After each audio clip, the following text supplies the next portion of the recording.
Sa tuloy-tuloy na marijuana eradication sa bansa, umabot sa mahigit 2 milyong pisong halaga ng fully grown at tuyong tangkay ng marijuana ang binunot at sinunog ng mga operatiba sa Kibungan, Benguet.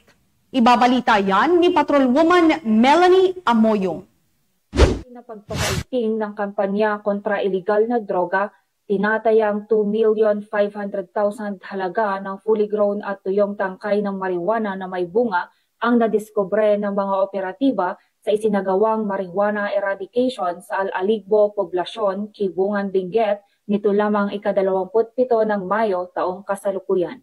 Ayon kay Police Colonel Joseph Bayungasan, Provincial Director ng Benguet Police Provincial Office, naging matagumpay ang operasyon sa pagsisikap ng pinagsanib na pwersa ng mga operatiba sa pangunguna ng Kibungan Municipal Police Station, katuwang ang Provincial Intelligence Unit, Provincial Drug Enforcement Unit, Benguet PPO, Regional Intelligence Division, Pro Cordillera at Philippine Drug Enforcement Agency, Cordillera Administrative Region. Ang operasyon ay nagresulta sa pagkakadiskubre ng 500 na piraso ng fully grown marijuana plants at tuyong tangkay ng marijuana na may bunga na may timbang na 20,000 grams sa communal forest na nagkakahalaga ng 2,500,000 standard drug price.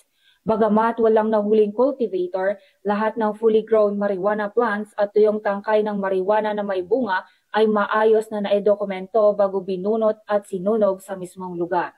Tinuri naman ni Police Colonel Bayungasan ang mga operatiba sa kanilang matagumpay na operasyon at patuloy ang pagsuporta sa isinusulong ng Pangulong Ferdinand Marcos Jr. na whole-of-nation approach na kinakailangan para maging illegal drug-free ang ating bansa.